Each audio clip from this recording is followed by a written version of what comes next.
los fines del derecho ambiental. Hablamos de los fines instrumentales y de los fines estratégicos. Y luego llegamos al tema de los pilares jurídicos de la legislación ambiental o del derecho ambiental. Cuando hablamos de pilares jurídicos, lo que les trataba de presentar son como las normas más relevantes en esta materia que estamos viendo. Empezamos con la Constitución Política de Colombia, que hablamos de que habían cerca de 34 artículos que establecían o tenían un contenido ambiental, o mejor dicho, desarrollaban el tema ambiental de alguna manera, sea directa o indirectamente. Luego hablamos de una primera norma que salió en 1973 como respuesta a la Conferencia de Estocolmo, que fue la Ley 23. Posteriormente empezamos a desarrollar el Decreto 2811 de 1974 y ahí es donde vamos, ¿cierto? Cada uno de ustedes se ha encargado de presentarnos una parte de este Decreto 2811 de 1974. Y como ya lo pudieron identificar ustedes, este decreto estableció muchos tipos de normas. Algunas normas que eran meramente ilustrativas, como el artículo 8, que es definitorio de lo que se entiende por, por factores de deterioro ambiental. Algunas que son asignadoras de competencias, es decir, dice quién hace alguna actividad. Otras normas, por su parte, son las que crean mandatos. El mejor ejemplo que hemos visto en estas presentaciones que han hecho ustedes son los permisos ambientales. Algunos han hablado de concesión de aguas, algunos han mencionado aprovechamiento forestal, otros ocupación de cauce. Creo que no me han mencionado el tema de confauna, que serían temas de cacería o intervención de individuos de la fauna. Y ustedes ven que existen todos estos instrumentos normativos, pero quiero que nos enfoquemos en aquellas normas que mandan, prohíben o condicionan. Como se los estoy refiriendo, las normas asociadas a los permisos ambientales son quizás el mejor ejemplo de aquellas normas que mandan, ¿cierto? Mandan a que si usted, o mandan o obligan, mandan a que si usted va a intervenir un recurso natural de manera previa, tiene que tramitar un permiso ante la autoridad ambiental competente. Y podemos definir los permisos como aquellas técnicas de intervención administrativa a través de las cuales el Estado hace un control sobre el uso y aprovechamiento de los recursos naturales. Vamos a decir que son permisos como para englobar todo lo que podríamos entender como estas técnicas de intervención administrativa, pero en materia ambiental no solo hablamos de permisos, sino que tenemos licencias ambientales, tenemos concesiones, autorizaciones, permisos, asociaciones. Entonces son como diferentes nombres de los instrumentos, pero para los efectos de la clase quiero que cuando les mencione el tema de permisos ambientales entiendan que se están incluidos todos estos que permiten la intervención de un recurso natural. Y como pueden ver en pantalla, cuando estamos hablando de este tema de las técnicas de intervención administrativa, como los permisos ambientales, pues entonces encontramos que el decreto 2811 y otras normas lo que hacen es clasificar los tipos de técnica de intervención administrativa de acuerdo con los recursos. Inicialmente les podría decir que tenemos la licencia ambiental como ese instrumento mucho más grande para las actividades que tienen impactos más representativos sobre el medio ambiente y los recursos naturales. Aquí no está descrita la licencia ambiental, pero ya les voy a explicar por qué se las relaciono. En la licencia ambiental, no sé si ya se los he mencionado, se incluyen todos los permisos, autorizaciones que se requieran para la ejecución de un proyecto, obra o actividad. Y desde luego, antes de otorgarse esa licencia, se tiene que tener una evaluación previa, donde la autoridad ambiental que le corresponda, que pueden ser las corporaciones autónomas regionales o la Autoridad Nacional de Licencias Ambientales, evalúa una solicitud, un interesado en realizar algún proyecto, obra o actividad de los que están en la norma, porque ojo acá, no cualquier proyecto, obra o actividad requiere licencia, sino aquellos que claramente la norma los establece. Pues entonces, ese interesado hace la solicitud a la autoridad ambiental que le corresponde. Esta entidad evalúa si se cumple con todos los requisitos y si se están declarando el uso de los recursos naturales, pues sobre ellos va a conceptuar la autoridad ambiental. Finalmente, decidiendo si otorga o no la licencia ambiental. Este instrumento, en caso de que se otorgue, pues va a amparar las intervenciones que hayan sido declaradas. Es decir, si el solicitante no declaró una intervención sobre un recurso natural, pues no lo va a amparar la licencia. Un ejemplo podría ser que un usuario requiere para su proyecto, que es grande de extracción de minerales, donde va a tener varios puntos de extracción, el título minero abarca un gran territorio, pues resulta que va a tener que implementar obras de ocupación de cauce sobre fuentes hídricas para pasar las volquetas de aquellos carros de carga pesada o aquellas maquinarias amarillas, entonces va a tener que tramitar un permiso de ocupación de cauce, pero resulta que en donde están las zonas de título hay algunos individuos forestales, pues también va a tener que tramitar un permiso de aprovechamiento forestal. Y resulta además que para poder procesar el material extraído le va a tocar hacer un proceso de lavado del material que se extrae, o sea que va a requerir el uso del recurso hídrico y como hay unas fuentes cercanas, pues la va a derivar de esas fuentes. Vemos que se requieren tres permisos ambientales. Sin embargo, el usuario quizás un poco descuidado no cuenta con una muy buena asesoría, pues solamente solicita el permiso para la intervención de los individuos forestales y el permiso de ocupación de cauce.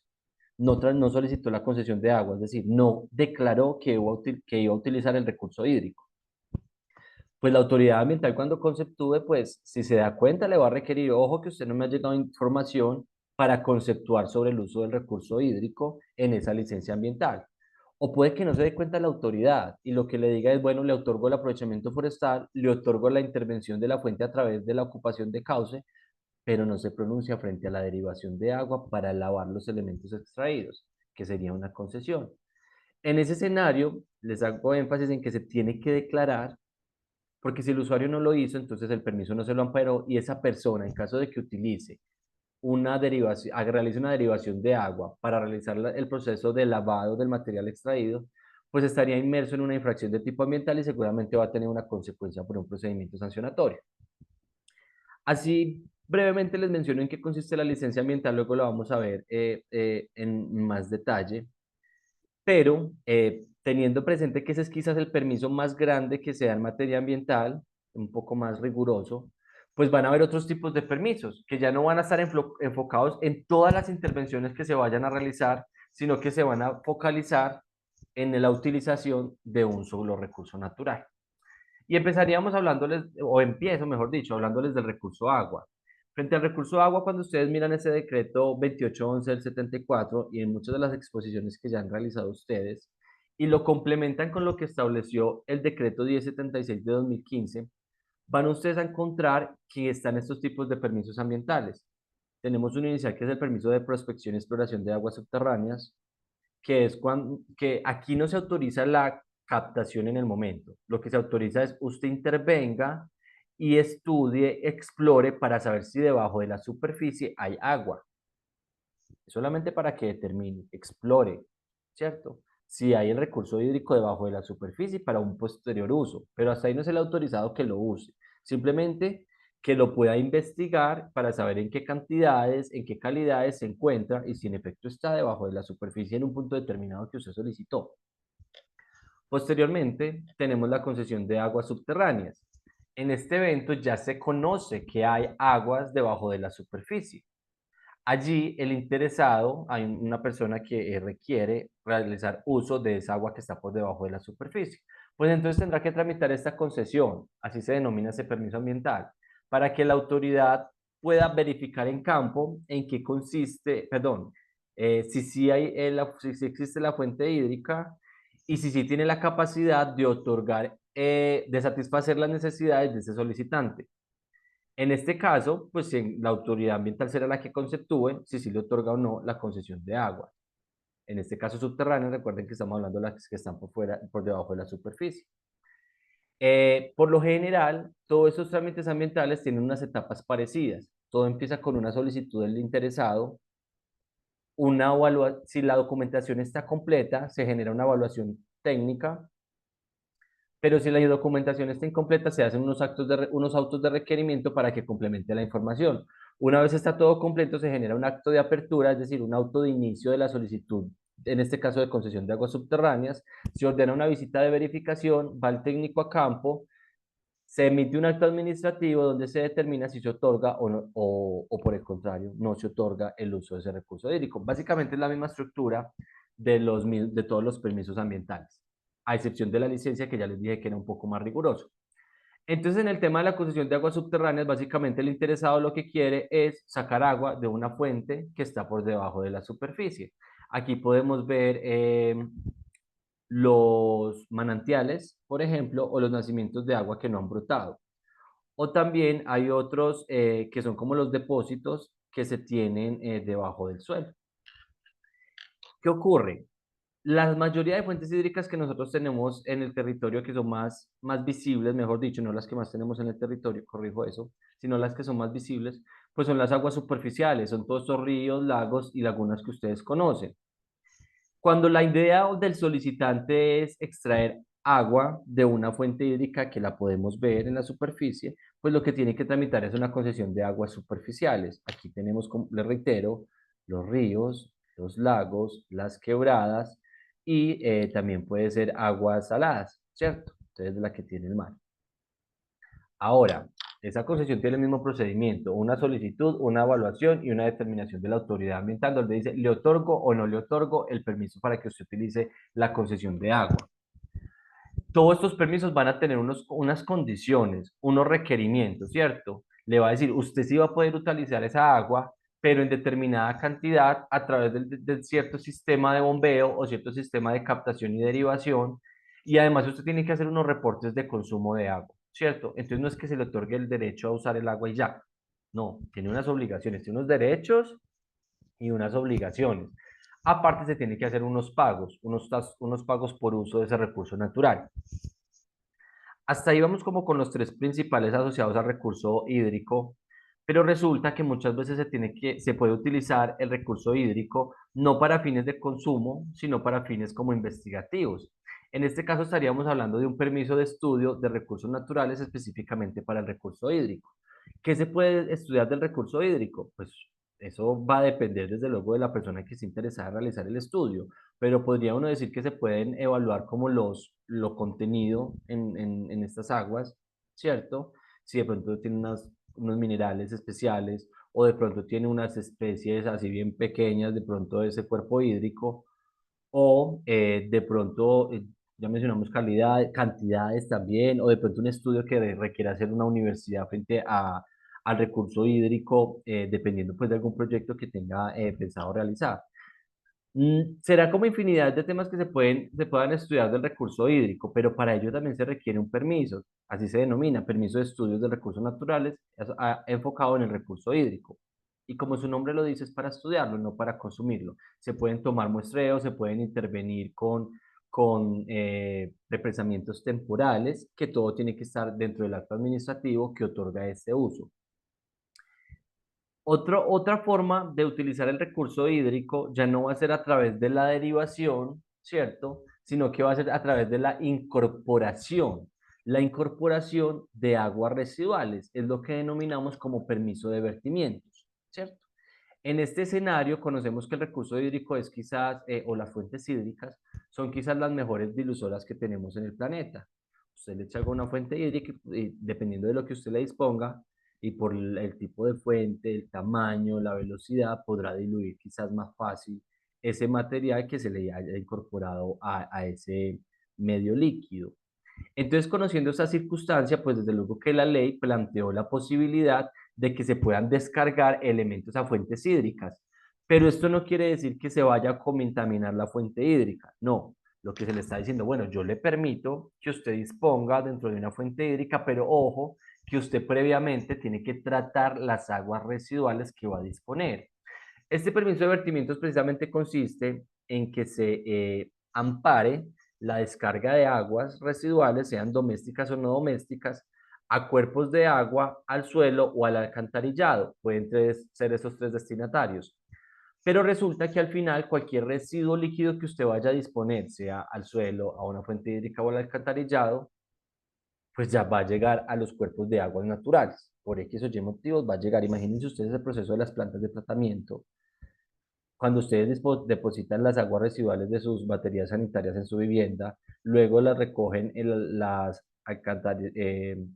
redes de alcantarillado de la empresa prestadora de servicios públicos, luego llega a la planta de tratamiento de aguas residuales del municipio, luego a dónde llega finalmente, pues a un río, ¿cierto? Un río que seguramente va a tener una capacidad de diluir todas esas aguas después de que sean tratadas.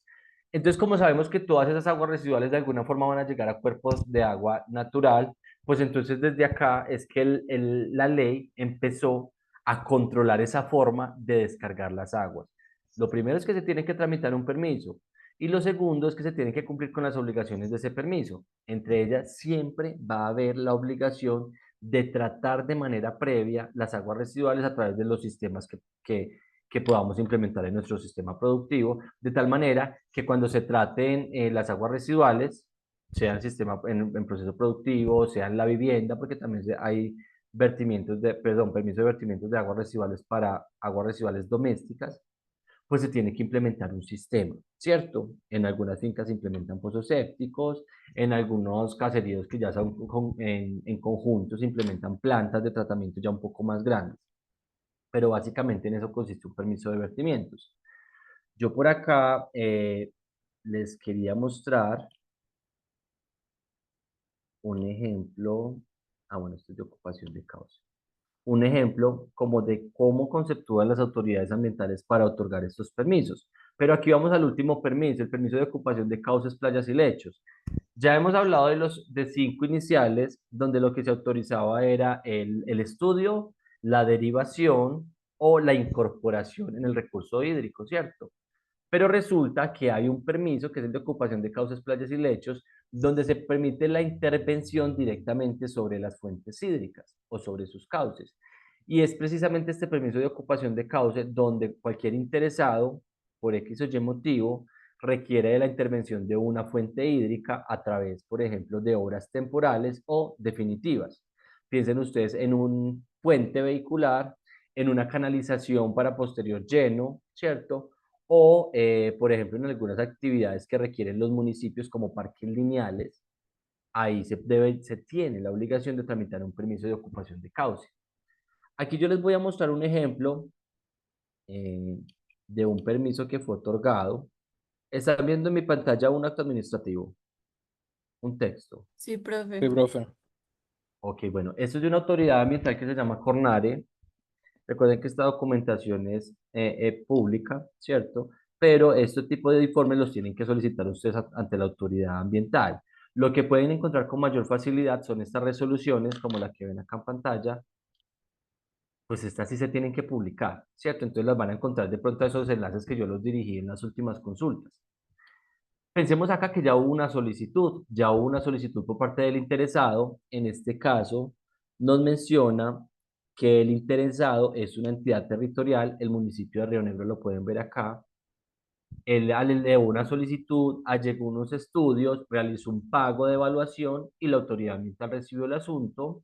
Seguramente la información estaba completa y ordenó una visita y una evaluación de la documentación. Pues resulta que este municipio lo que quería era legalizar una obra temporal que había hecho. Aquí se muestra como una imagen satelital, no sé si puedan ver, si ahí vean mejor. Me confirman si están viendo un mapa. Sí, profe, sí se ve. Ok, bueno, aquí se ve la fuente hídrica. La fuente hídrica precisamente se llama el Río Negro. Y en ese puntico verde que ustedes están viendo es donde la entidad territorial solicitó la implementación de un puente. Acá abajo estamos viendo otro puente, aguas abajo, ahí lo pueden ver, que se ve un poco más pequeñito. Entonces resulta que a la autoridad ambiental le tocó evaluar esta información desde luego con su personal técnico capacitado. Y si se requería algo jurídico, seguramente pidieron acompañamiento de los abogados. Esta fue la obra que implementó el municipio.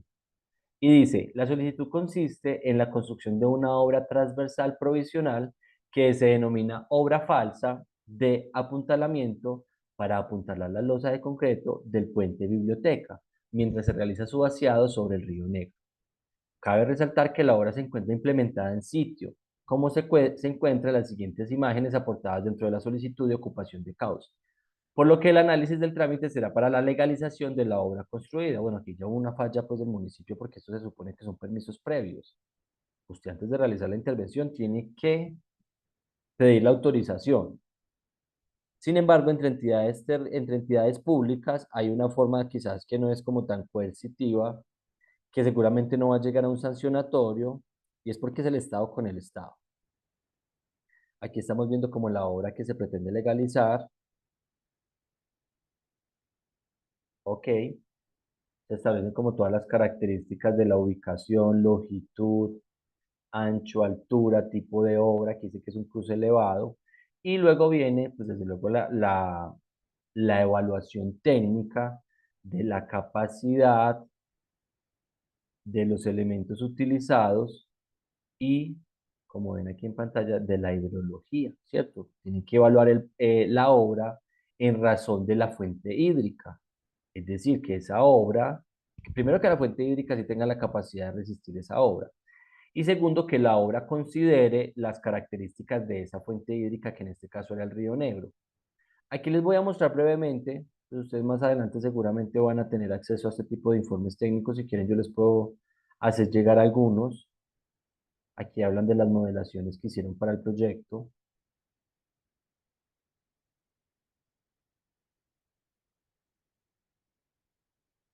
Elevación del agua, velocidades, socavación. Y finalmente, la autoridad ambiental genera sus conclusiones y determina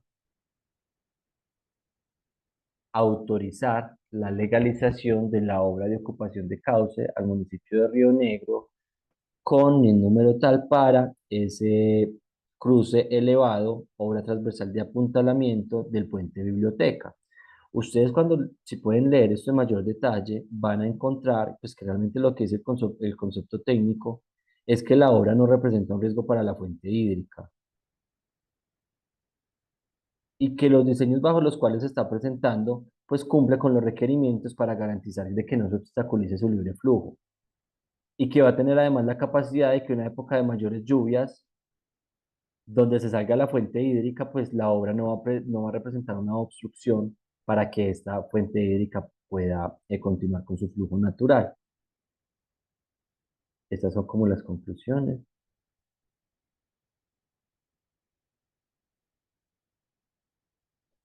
No se presenta mayores incrementos de la altura de la lámina de agua y variaciones en la velocidad.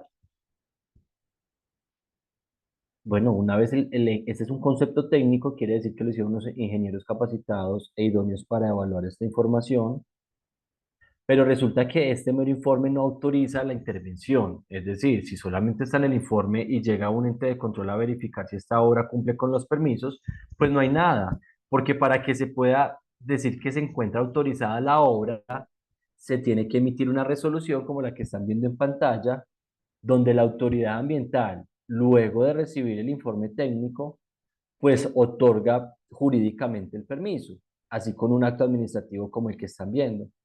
Resolución por medio de la cual se otorga, perdón, un permiso de ocupación de causa y se toman otras determinaciones. Aquí van contando pues la historia de que se dio el auto de inicio, de que se hizo la evaluación técnica, luego las consideraciones de donde la ley permite que se realicen este tipo de intervenciones. Vean acá este decreto que ustedes están hablando tanto en estas últimas clases. Luego otra norma, aquí es el decreto 77/2015, que es el decreto compilatorio ambiental. Y vea son las normas que justifican que se deba tramitar un permiso de ocupación de cauce para este tipo de intervenciones. Esta es como la materialización del concepto técnico. Es donde se le da el aval jurídico a la administración, en este caso, que fue la que solicitó el permiso, para que legalice esa obra. Es decir, esa obra ya está legalizada. Aquí hay algunos requerimientos para la administración municipal. Le pidieron medidas de prevención y mitigación y tiene como otras solemnidades donde se remite a otras dependencias, otras entidades y se notifica y ya, queda un acto administrativo que pues todavía toca esperar como un procedimiento jurídico para que esté en firme, pero esto es un ejemplo de acto administrativo, ¿cierto? Tipo ocupación de cauces, playas y lechos. Hasta ahí frente al recurso hídrico, pero es que resulta que el recurso hídrico no es el único recurso natural. Existen otros recursos naturales como por ejemplo la fauna y la flora. Aquí tenemos permisos ambientales asociados a la fauna y la flora. tenemos permiso de aprovechamiento forestal de bosque natural, de árbol aislado, de flora silvestre, registro de aprovechamiento forestal, salvoconducto de movilización y permiso de recolección de especies silvestres y permiso de caza. Aquí les puedo decir que frente al permiso de aprovechamiento forestal consiste en la intervención de individuos forestales. Diría yo que el 95% de las intervenciones a los árboles tiene que estar tramitada, tiene que estar amparada en un permiso ambiental. Hay unas excepciones, como por ejemplo las cercas vivas y las barreras rompevientos. Eso está en un decreto, el decreto 1532 de 2019. Ese decreto que salió en 2019 dijo, si usted va a intervenir una cerca viva o una barrera rompevientos, no requiere tramitar un permiso, es como el único escenario en principio. De resto, usted si lo pretende hacer, le va a tocar tramitar un permiso de aprovechamiento forestal, que su nombre va a depender de la finalidad y el tipo de individuos que vaya a intervenir. Pero en este momento quiero que les quede claro de que si los individuos que se van a talar hacen parte o intervenir, hacen parte de una cerca viva o una barrera rompeviento, pues no requerirá ningún permiso. Pues ¿por qué? Pues porque la norma ya dijo que no requería permiso. Aquí les voy a mostrar la norma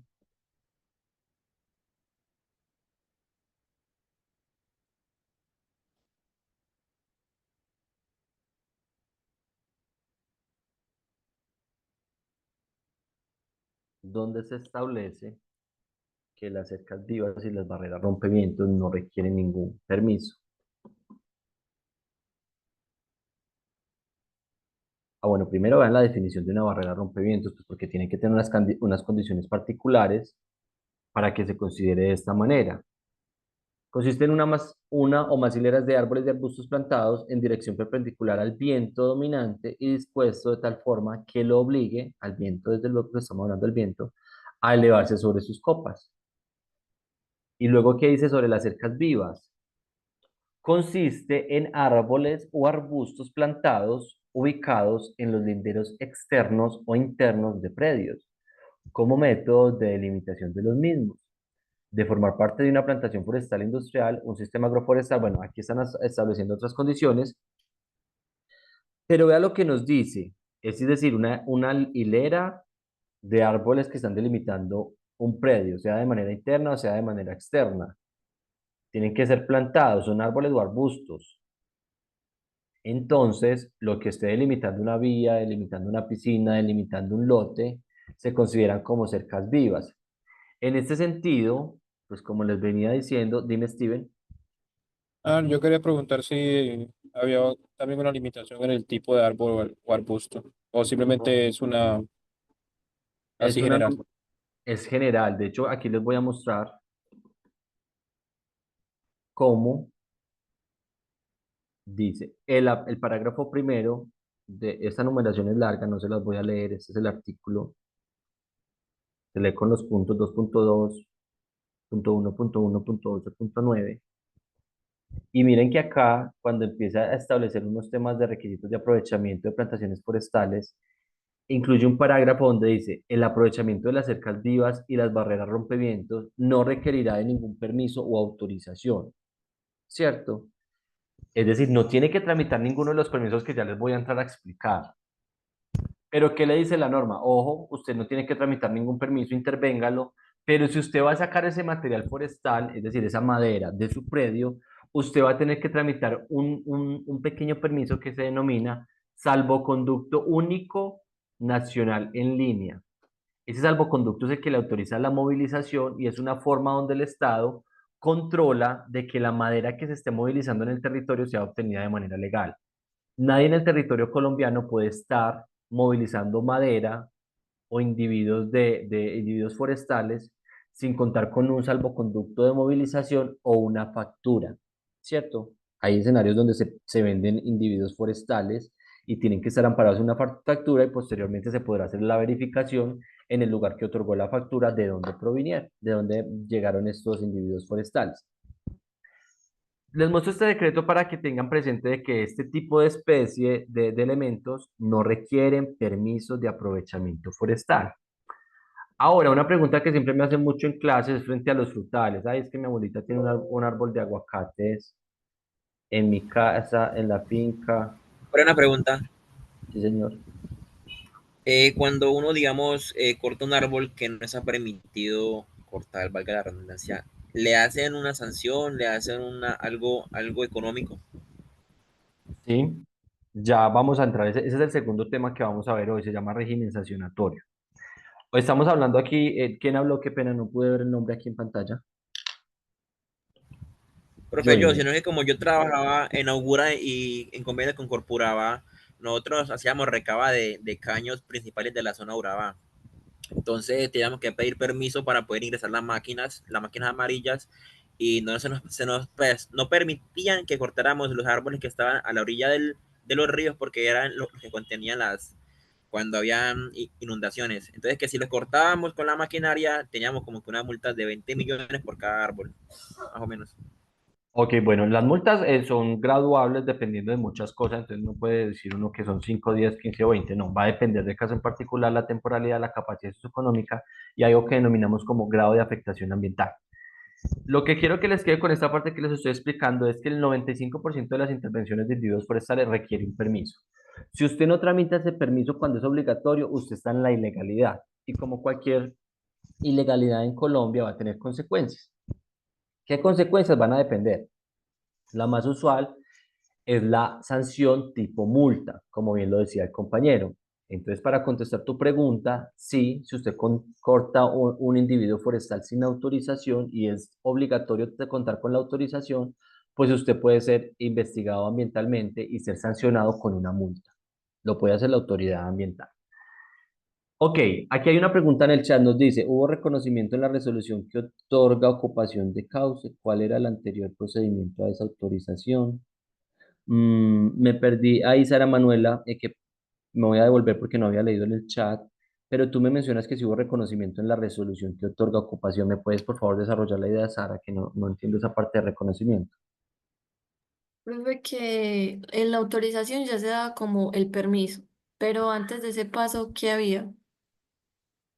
Antes, en la resolución se daba el permiso, antes de la resolución estaba el informe técnico donde se conceptuaba que si había viabilidad técnica para otorgar ese permiso. Me estás preguntando sobre el trámite en particular.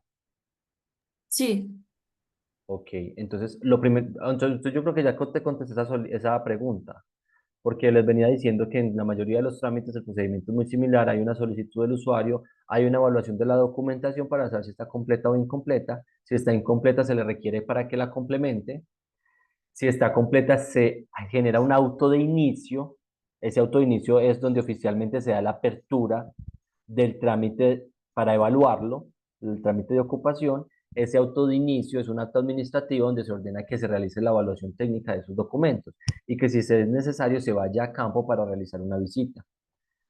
Posteriormente se genera la visita de control y seguimiento, donde se evalúa cuáles son las características de la obra solicitada y cuál es el estado del recurso natural que se pretende intervenir, ¿cierto? Puede que alguno esté pasando por una circunstancia crítica, por ejemplo, en época de menores lluvias, pero debe haber un concepto que diga si hay viabilidad técnica o no para otorgar ese permiso. Una vez sale ese concepto, se genera la resolución que decide si otorga o no el permiso de ocupación de causas, playas y lechos o el permiso del que se esté evaluando. Me dices, Sara, si con eso contesté tu pregunta. sí, profe. Ok, bueno. Continuando con el tema de aprovechamiento forestal, reitero, la mayoría de intervenciones requieren permiso, solo algunas excepciones no se requieren, como las que les estoy mostrando acá. Primero, cercas vivas. Segundo, barreras rompevientos. Y tercero, los árboles frutales. Los árboles frutales, como lo establece este artículo que les estoy mostrando en pantalla, que tienen características leñosas, pueden ser objeto de aprovechamiento para obtener esa madera y no requieren permiso. Lo único que van a requerir es el salvoconducto de movilización. ¿Por qué? Pues porque ya les dije que en Colombia hay una forma de controlar el uso y aprovechamiento del material forestal, de que no todo el mundo esté por ahí cortando árboles como se les dé la gana y movilizándolo a cualquier parte del territorio. No, hay un control. Y si ustedes ven que la policía de carretera a cada rato está decomisando vehículos que tienen madera, ¿por qué? Porque no logran acreditar que tienen el salvoconducto de movilización. Eso tiene un número único, es ese y solo ese, no va a haber un salvoconducto repetido, y es el único que ampara la movilización en el territorio colombiano de individuos maderables, ¿cierto? Entonces, sea cerca viva, barrera rompeviento o árboles frutales no requiere permiso, pero sí requiere salvoconducto de movilización. Van a ver ustedes que algunas veces no se requiere el permiso de aprovechamiento forestal, pero hay otro instrumento que se denomina registro de plantación. La plantación va a tener diferentes finalidades, ¿cierto? Hay algunas plantaciones productoras, algunas plantaciones protectoras y algunas plantaciones que están en algunas áreas protegidas de las autoridades ambientales o de la nación. Estas plantaciones tienen por finalidad sembrar árboles para cosechar árboles, ¿cierto? Así como yo siembro zanahorias, como yo siembro papas, pues yo puedo sembrar maíz y también árboles para cosecharlo y posteriormente sacarle algún beneficio, sea vender la madera o sea procesarla y obtener otros productos, como por ejemplo madera laminada para los pisos, para hacer espejos, para hacer muebles, etcétera. Ustedes saben que a la madera se le pueden dar muchas utilidades. Yo creo que en todas nuestras viviendas tenemos algo de madera, sea una silla, sea una cama, sea la cocina, sea el comedor o las mismas puertas, pero hay algo de madera. Entonces, ¿cómo se obtiene esa madera? Pues precisamente sembrándola, y para poderla sembrar, pues se hace un registro. El registro se podrá hacer ante la autoridad ambiental si se trata de plantaciones que estén localizadas en zonas con alguna categoría de protección por parte de la autoridad ambiental, o se podrá realizar ante el Instituto Colombiano Agropecuario ICA si no tiene ninguna característica de protección el territorio donde se va a realizar esta siembra y cultivo de materiales forestales. En ese escenario no se requiere un permiso, pero sí un registro. El registro va a ser el que ampare esas intervenciones de los elementos forestales, de los árboles que nazcan ahí cuando se siembren, ¿cierto? Los van a sembrar para cosecharlos, pero los van a tener que cortar. Ese registro ampara esas intervenciones. Espero que les haya quedado clara esta primera parte frente a los elementos forestales. Parece que esto se me devolvió. Vamos a utilizar esta parte de esta presentación. Bueno, mientras eso me está cargando ahí.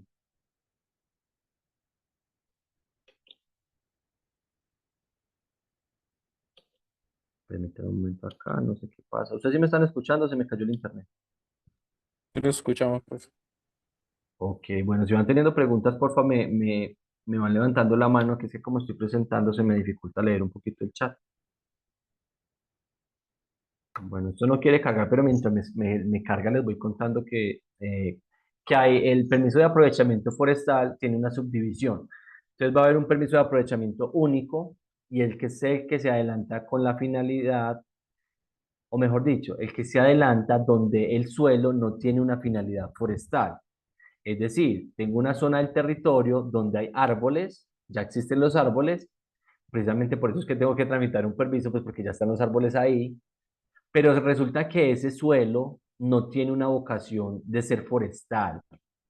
El mejor ejemplo es cuando hay árboles en área urbana y están haciendo un conjunto y se constituye como un bosque, ¿cierto? Esos árboles llevan ahí mucho tiempo, pero resulta que el municipio creció tanto de que ya eso es un área urbana y está creciendo cada vez más de que ya es zona donde se puede más bien realizar actividades constructivas, ¿cierto? Y realmente esa zona no necesita que haya cobertura boscosa, sino que la cobertura boscosa debe estar en otro lado que ya no es el área urbana. Espero que me hayan entendido con ese ejemplo, pero también hay otros ejemplos, como por ejemplo cerquita un aeropuerto, o por ejemplo si se va a realizar una obra como una vía que va a conectar dos departamentos, pues, y hay individuos forestales, pues ya se determinó que ese uso del suelo está establecido para la ejecución de proyectos de infraestructura vial. Entonces ese uso del suelo no va a ser el forestal. Aquí ya pude presentar. Me confirman si están viendo la pantalla, porfa.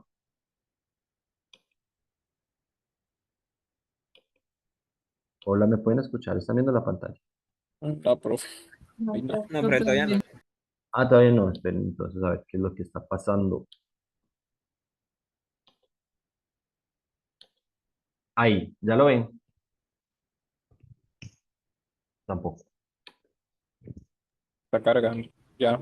Ya, profe, ya, ahora sí. Ok. Bueno, entonces estamos hablando de que son diferentes tipos de aprovechamiento forestal. Estamos hablando del permiso de aprovechamiento forestal único, que se ejecuta donde el uso del suelo tiene una mejor aptitud diferente a la forestal. Puede ser una aptitud que sea de proyectos urbanísticos. Este permiso de aprovechamiento forestal único, como su nombre lo dice, es precisamente para cortar esos individuos forestales y no volver a sembrar en ese punto. ¿Por qué? Pues porque el uso del suelo es diferente al forestal, entonces se necesita para construir una vía.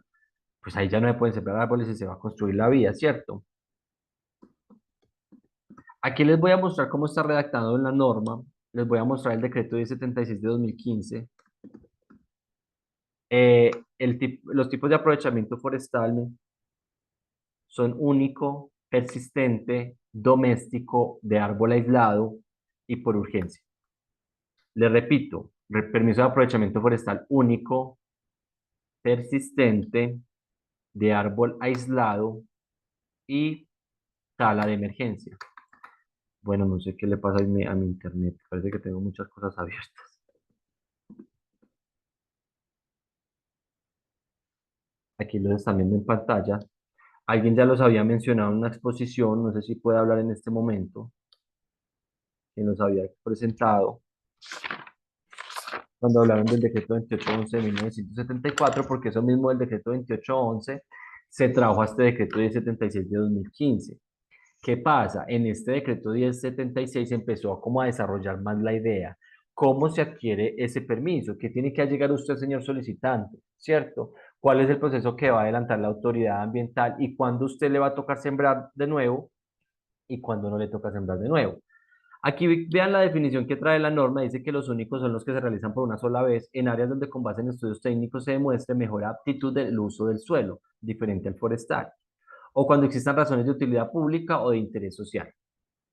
Los aprovechamientos forestales pueden contener la obligación de dejar limpio el terreno, el término de aprovechamiento, pero no la de renovar o conservar el bosque.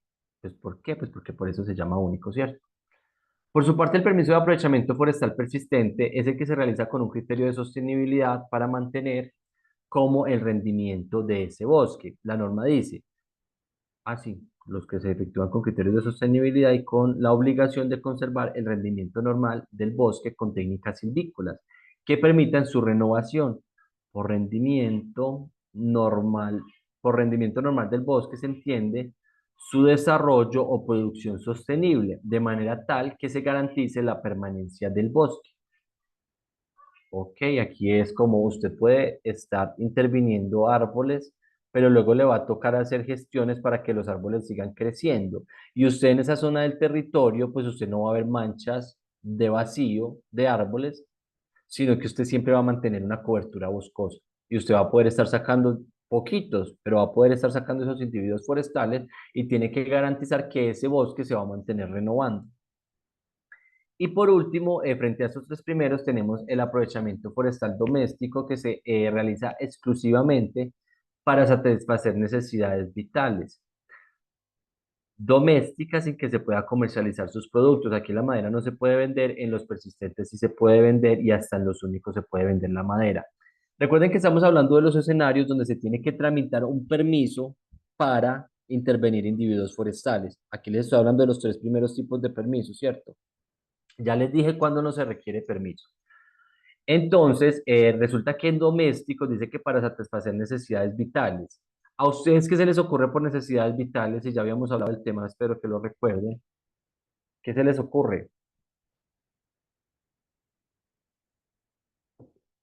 Repite la Valeria, pregunta, profe. Valeria Porfa. Taborda, cuéntanos qué entiendes por satisfacer necesidades vitales con una tala de árboles.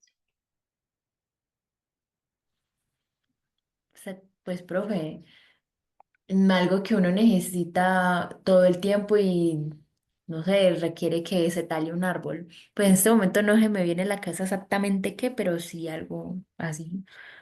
Ok, quiero que me den ejemplos. De pronto Steven que iba a hablar. Sara tiene una pregunta. Perdón, una respuesta. Profe, para calentar la comida. Para preparar alimentos. Steven iba a decir otra cosa. Pues la necesidad principal, esa de la comida y la de vivienda. Pues si no tengo un techo, pues me hago una casa. Vivienda. Piensen donde no hay energía eléctrica y se requiere además para la cocinar los alimentos, pues para calentarse. Por algo anteriormente se usaban tanto las chimeneas, ¿no? Para calentar las viviendas. Piensen en esas zonas frías. ¿A alguien se le ocurre algo más? Necesidades domésticas. Pues de pronto el simple hecho de generar calor, ¿no? Sí, para calentarnos también, como lo veníamos diciendo, satisfacer necesidades vitales. Piensen ustedes en seguridad. La seguridad es una necesidad vital.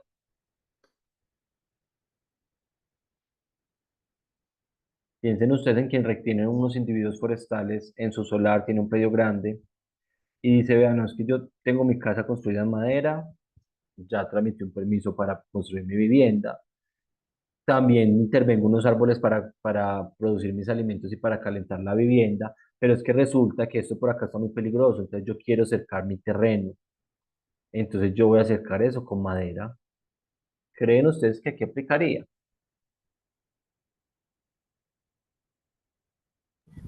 Sí, César, tú dijiste que sí. sí, profe, porque dependiendo pues la zona donde se encuentre, si no hay más opciones de implementar la seguridad y tiene los árboles a su disposición, se puede implementar la seguridad. Ok. ¿Alguien dice de pronto que no?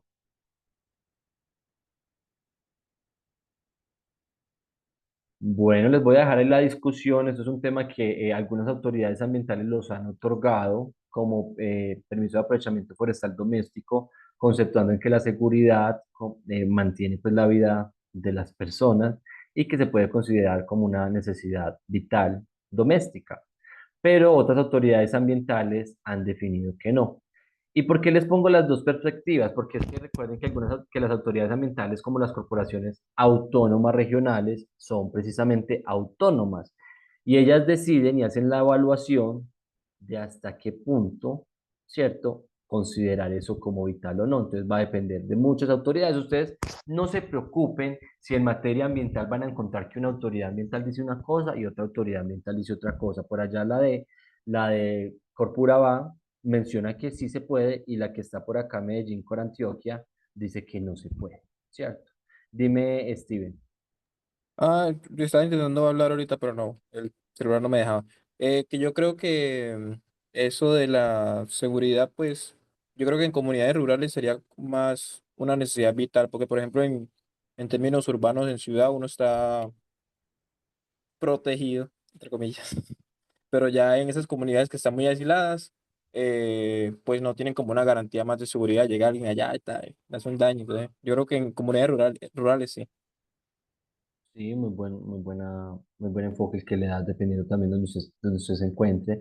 Y ese es también el papel que tiene la autoridad ambiental, determinar, determinar hasta dónde, si es viable o hasta dónde sí se encaja esa solicitud con lo que establece la norma. Bueno, entonces ya tuvimos permisos de aprovechamiento forestal único, permiso de aprovechamiento forestal persistente y permiso de aprovechamiento forestal doméstico. Hablamos de cercas vivas, barreras rompevientos y árboles frutales. Pero resulta que la norma estableció que había otra figura que se denominan árboles aislados. Y dijo que hay árboles aislados dentro de la cobertura de bosque natural y por fuera de la cobertura de bosque natural. Aquí lo pueden ver en pantalla. Es el mismo decreto 1532 que ahorita les había mencionado que se expidió en el año 2019. Aquí en esta norma se dice que los árboles aislados, cuando están dentro de la cobertura de bosque natural, son aquellos individuos forestales ubicados en terrenos de dominio público o en predios de propiedad privada, ¿cierto? Pues porque en una propiedad privada puede haber un bosque. Que se encuentren caídos, muertos por causas naturales o que por razones de orden fitosanitario debidamente comprobadas requieran ser taladas. Entonces recuerden, caídos, muertos o enfermos, caídos, muertos o enfermos, dentro de un bosque natural. Cualquier árbol que esté dentro de un bosque, que esté caído, muerto o enfermo, y alguien quiera su aprovechamiento, pues tendrá que tramitar un permiso de aprovechamiento de árboles aislados dentro de la cobertura de bosque natural. Esa es como la diferencia. Unos están dentro del bosque natural, los otros están por fuera del bosque natural. Pero ¿qué dicen los que están por fuera? Son los individuos que resulten de la regeneración natural, árboles plantados o establecidos y que no son parte de una cobertura de bosque natural o cultivo forestal con fines comerciales. Aquí ya no tiene que estar caído, ya no tiene que estar muerto, ya no tiene que estar enfermo.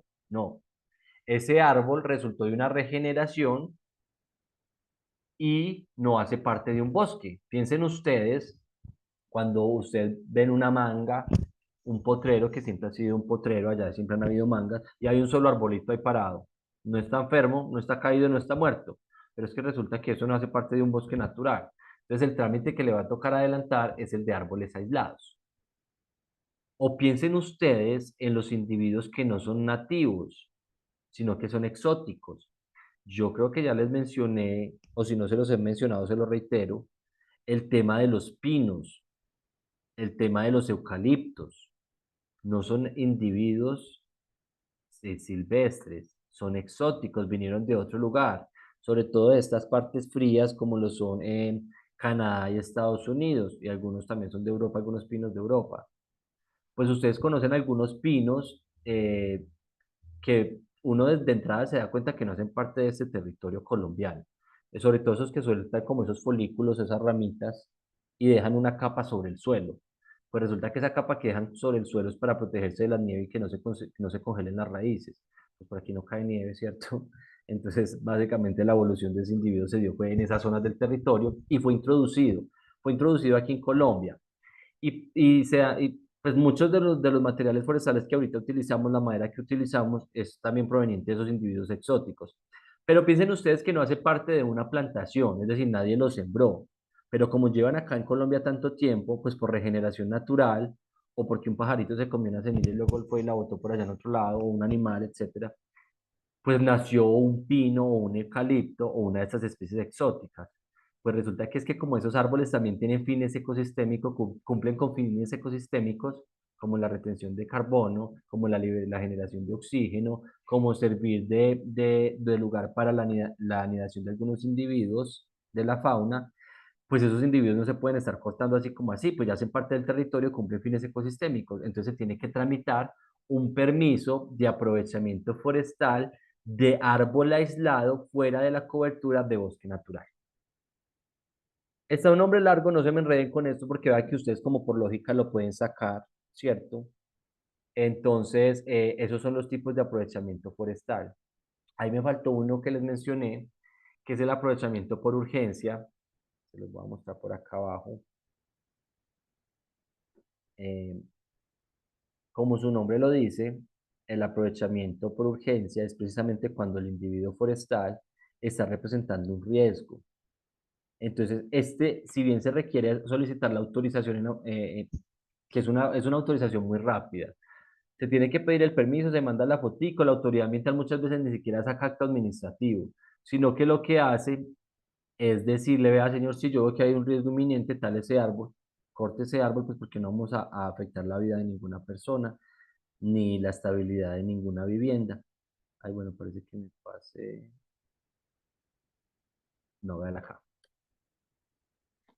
2.2.1.1.9.3 del decreto 1076 de 2015. Yo ya les estoy hablando hoy de dos decretos, de tres, 2811 del 74, decreto 1076 de 2015 y decreto 1532 de 2019. Este que estamos viendo es el decreto 1076 de 2015. En este artículo dice, tala de emergencia. Cuando se requiera talar o podar árboles aislados localizados en centros urbanos, que por razones de su ubicación, estado sanitario o daños mecánicos estén causando perjuicios a la estabilidad de los suelos, a canales de agua, andenes, calles, obras de infraestructura o edificación, se solicitará por escrita autorización a la autoridad competente, la cual tramitará la solicitud de inmediato. De aquí, como eso es de emergencia o de urgencia, tiene que hacerse rápido. No nos podemos esperar a que la autoridad ambiental le dé por hacer un informe técnico, le dé por hacer un acto administrativo. No, conceptúeme ya con la información que le mando. Previa visita realizada por un funcionario competente técnicamente, ay, perdón, estoy leyendo Superman. Previa visita realizada por un funcionario competente técnicamente la necesidad de talar árboles. ¿Ves? Eso está mal redactado, ¿no? En fin, ese es el tipo de permiso de aprovechamiento forestal por emergencia. Entonces, con esto ya estamos viendo los tipos de aprovechamiento forestal. Único, recuerden, único es el que se solicita con la intención de cortar la cobertura boscosa en una zona donde el uso del suelo no es la forestal. Persistente es el que se realiza con criterios de sostenibilidad, donde se tiene la obligatoriedad de mantener el rendimiento del bosque. Doméstica es el que se realiza para satisfacer necesidades vitales domésticas. Aprovechamiento forestal de árbol aislado es el que se realiza dentro del bosque natural sobre aquellos que están caídos, muertos o enfermos, o por fuera del bosque natural, que son producto de una regeneración natural y no hacen parte de un bosque, ¿cierto? Y por último, el de emergencia es cuando se requiere talar los árboles que ustedes ven en pantalla que tienen estas características, es decir, que están enfermos, que están dañados, que tienen daños mecánicos o estén causando un perjuicio para la estabilidad de los suelos o para cualquier obra. ¿Tienen preguntas hasta ahí frente a los tipos de aprovechamiento forestal? No, de momento no. Ok, no me queden tan callados. Hablen, por favor. Bueno, aquí les muestro como otros tipos de aprovechamiento, perdón, otros tipos de permisos que autorizan la intervención, como por ejemplo de la flora silvestre. No todo lo verde son árboles, ¿cierto? También hay flora y unos arbustos mucho más pequeñitos. Ustedes han escuchado hablar de las bromelias, de los musgos, pues son individuos de la flora silvestre. Son especies de la biodiversidad colombiana que también tienen una protección y su intervención tiene que ser autorizada por parte de las autoridades ambientales. De hecho, les hablé de las bromelias y del musgo porque son especies vedadas en el territorio colombiano. ¿Qué significa vedadas? Que no está autorizada su intervención. Y que para poder realizar su intervención tiene que realizarse en principio un procedimiento que se llama levantamiento de veda. ¿Y por qué están protegidas? Por diferentes circunstancias, o porque están en riesgo de extinción, o porque representan un elemento muy importante dentro de la biodiversidad colombiana que de pronto lo requieran muchos especímenes para su supervivencia. Aquí no solamente está la vegetación como las bromelias y los musgos, sino que también hay individuos forestales, como por ejemplo el roble, o como por ejemplo los helechos zarros, ¿cierto? ¿Ustedes conocen los helechos zarros? ¿Han visto los helechos zarros? Son como unas palmas que son como medio crespitas, también son vedadas. A ver, yo se los muestro por acá. Profe, la maleza no va dentro de ese proceso. ¿Qué maleza? Por ejemplo, que son trepadoras, hay otras que amarran como tal el terreno y no permiten el desmoronamiento de tierras. Seguramente la mayoría de esas especies son exóticas, ni siquiera son nativos, y de hecho las tienen que comprar para poder realizar esos procesos de contener los taludes, de evitar que haya como erosión y socavación. Pero si hacen parte de la flora silvestre colombiana, su intervención va a requerir un permiso, ¿cierto? Y máxime, si está vedada como este individuo que les muestro en pantalla, lo pueden ver. ¿Me Sí, confirma profe. alguien? Sí, sí. Ok, ese es un helecho zarro. Este individuo está vedado en el territorio colombiano. ¿Qué quiere decir? Que no se autoriza su aprovechamiento y movilización en el territorio. Pues la regla general es que no se autoriza. Hay algunas excepciones por ahí. De hecho, ustedes van a ver que los venden ¿cómo se llaman? Donde venden maticas. Viveros. Viveros. Vivero. Algunos En algunos viveros los venden, pero es que porque previamente tramitaron un permiso para poder reproducirlos. Y si los reproducen bajo circunstancias óptimas, pues ¿qué más le va a gustar al Estado sino que los reproduzcan y los vendan? Pues van a multiplicar la especie y ya en caso de que estén en alguna circunstancia de riesgo, de, de riesgo pues de su extinción, pues entonces ya se va a empezar a minimizar esa circunstancia de riesgo. Bueno, hasta ahí creo que les voy a hablar sobre el tema de individuos de la biodiversidad colombiana. Lo mismo pasa con los animales por lógica, ¿cierto? Hay un permiso de caza, hay unos permisos de caza para intervenir a algunos animales. En Colombia la caza deportiva está prohibida desde el año 2019 por una sentencia, pero se permiten actividades de caza, por ejemplo, por estudio. Si usted va a estudiar un espécimen de la fauna, usted lo va a tener que retener temporalmente y algunas veces hasta los va a tener que intervenir hasta que se les da muerte. Esto realmente suena muy horrible, pero tiene algunas finalidades que van de pronto un poco más allá de lo que nosotros podemos alcanzar a entender en esta clase. Piensen ustedes en investigación científica, piensen ustedes para garantizar la supervivencia del animal, algunos tienen unas características propias que solamente se pueden identificar después de analizarlos. Entonces también existen estos permisos de caza, ¿cierto? Y el salvoconducto ya les mencioné en qué consiste. Es como ese permiso adicional para poder movilizar madera en todo el territorio colombiano. Ahora vamos a hablar un poquito sobre el recurso aire. Ya hablamos entonces de el agua, el recurso flora, el recurso fauna y ahorita vamos a hablar de el aire. Pues resulta que aquí tenemos un permiso que se denomina de emisiones atmosféricas. Este permiso de emisiones atmosféricas es el que autoriza a una persona para que genere la descarga de algunos elementos contaminantes al aire, a la atmósfera. Pero estos elementos contaminantes, como ocurre con el agua, tienen que tener un tratamiento previo y no se puede sobrepasar de lo que la norma establece, ¿cierto? Con el permiso de emisiones atmosféricas pasa algo muy particular y es que en Colombia este permiso de emisiones atmosféricas es básicamente como, mm, es, es una solemnidad, es decir, no todo el mundo requiere tramitar el permiso, pero todo el mundo tiene que cumplir con la norma de emisiones atmosféricas. Ustedes todas las chimeneas que vean en el territorio, cuando ustedes hagan un altico en su ciudad, en una parte alta, en una colina, y ustedes miran, todas las chimeneas que hayan en el territorio van a tener que cumplir con la norma de emisiones atmosféricas, pero no necesariamente todas requieren permiso, porque las que requieren permiso son las que están enlistadas en la norma, pero todas tienen que cumplir, reitero, con la norma de los límites máximos permisibles de descargas a la atmósfera, ¿cierto? Hasta dónde puede descargar usted elementos contaminantes como material particulado u otros parámetros. Es el único escenario donde vemos esa circunstancia, ¿cierto? Porque básicamente usted habla de permiso de vertimiento. Los que tienen que cumplir con la norma de vertimiento son los que se les otorga el permiso, los demás se supone que no, porque por X o Y motivo no, sus aguas residuales no están generando un impacto representativo que requieran del trámite de un permiso de vertimientos.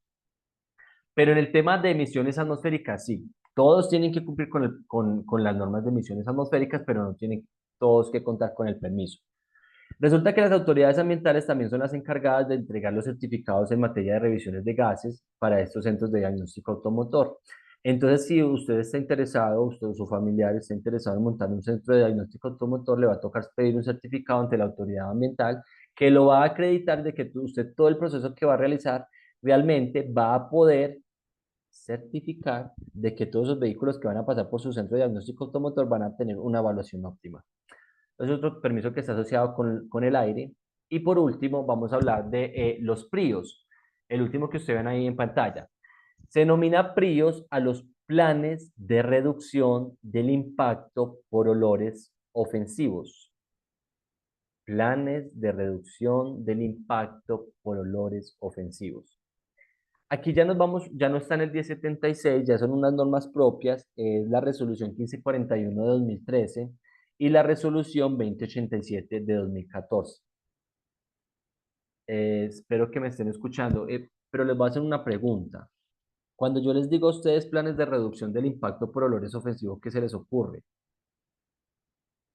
¿Qué se les ocurre a ustedes? Cuéntenme. Nicolás Giraldo Gómez. Cuando escuchas plan de reducción del impacto por olores ofensivos, ¿qué se te ocurre? ¿Cómo, profe? Lo digo muy rápido. ¿Plan de qué? Lo he repetido 3 veces, entonces es que no estás atento a la clase. Plan de reducción del impacto por olores ofensivos.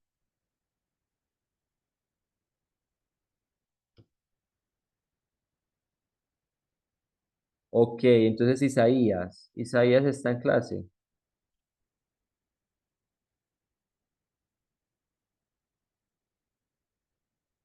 No está en clase.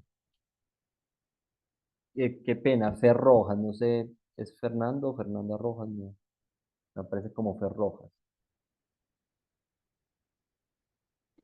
Profe, soy yo, Zaira. Es que estoy conectados desde el computador y desde el celular.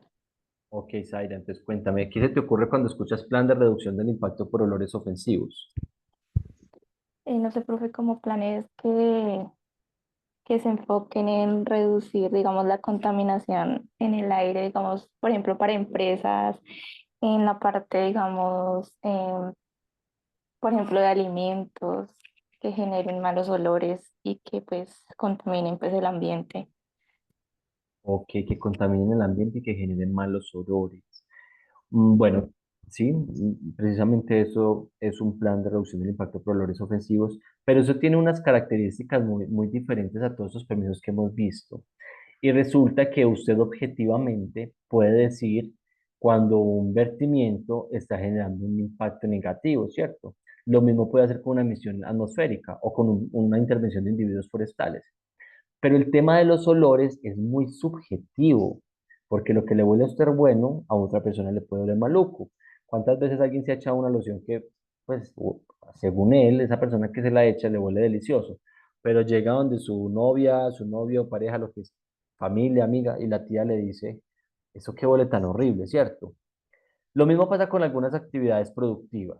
A algunos les huele delicioso la empresa nacional de chocolates, ¿cierto? Me huele a cacao quemadito ahí mientras está haciendo el proceso para poder generar el chocolate, pero algunas personas no soportan este olor. Entonces Profe, le termina, puedo contar algo. claro, Pues es sobre esos planes de reducción. dime. Los planes de reducción, profe, son para los olores que ya existen, pues que ya están. No sé si me hice entender. ¿Cuál sería el otro escenario? Que no estén los olores, es decir, no se ha generado. Ajá, pues, ajá, sí. Sí, se supone que cuando el plan de reducción se genera es porque hay una queja, y si hay una queja es porque hay existencia de olores. ¿Cierto? Entonces lo que determina la norma es, primero el olor es muy subjetivo, que a eso iba yo. El olor es muy subjetivo, a algunas personas le huele bueno, a algunas personas le huele maluco, puede que sea una actividad productiva, dime Sara. No, profe, que yo estaba pensando como un plan de mitigación, como reciclaje o como separación de basuras, porque pues yo había visto esta problemática en Bogotá sobre el relleno sanitario Doña Juana, ¿Sí? y si ese sería como una solución, un plan de acción. Ok, estás mirándolo como desde lo que podría generar los olores ofensivos. Pero ¿qué pasa? Pues resulta que la norma, esta que les mencioné, Resolución 1541/2013, esta norma, como les vengo contando el procedimiento, dice que los olores son subjetivos y que cuando se genera un tema, una queja por olores ofensivos, pues entonces usted le va a tocar evaluar la queja de autoridad ambiental. Hay diferentes tipos de autoridades ambientales. Yo a ustedes les puse una tarea en la clase anterior, les dije que por favor les llenen la ley 99 de 1993 para que identificaran autoridades ambientales, otras entidades públicas con competencia ambiental eh, y institutos de investigación, si no estoy mal. Espero que ya hayan adelantado un poquito de esta actividad que deben realizar de la lectura de esta ley 99. Pues ustedes se darán cuenta que las autoridades ambientales pues son de muchos tipos. Tenemos al Ministerio de Ambiente y Desarrollo Sostenible, las corporaciones autónomas regionales, las corporaciones de desarrollo sostenible, los grandes centros urbanos, las unidades especiales que son Santa Marta, Barranquilla y Cartagena, y tenemos a parques naturales. Esas autoridades ambientales son a las que se pueden dirigir las quejas ambientales y son las que deben tramitar los permisos ambientales asociados al uso y aprovechamiento de los recursos naturales. Entonces, todos los permisos que yo les mencioné ahorita de aprovechamiento forestal, de concesión de aguas, de vertimientos, de emisiones, pues los tienen que solicitar ante las autoridades ambientales, que son las que ya les mencioné. Pero, ¿qué ocurre? En este tema de las emisiones asociadas a olores, ¿cierto? Los olores ofensivos, esta resolución nos establece un protocolo o un procedimiento cuando nos llega la queja por olor a la autoridad ambiental, cuando queremos presentar la queja por olor a la autoridad ambiental. Dice que una vez llegada la queja, la autoridad tiene un término de 30 días para evaluar, para evaluar la misma y dentro del mismo término podrá practicar una visita. Vencido el plazo anterior, la autoridad ambiental competente contará con 30 días calendario para expedir el acto administrativo mediante el cual se pronunciará sobre la viabilidad o no de exigir la a la actividad la presentación de un plan para la reducción de olores ofensivos fríos. Y dentro de los 3 meses siguientes a la firmeza de ese acto que lo requiere, se tiene que presentar el plan. Pero, ¿qué pasa? Esta norma se tuvo que reglamentar con posterioridad.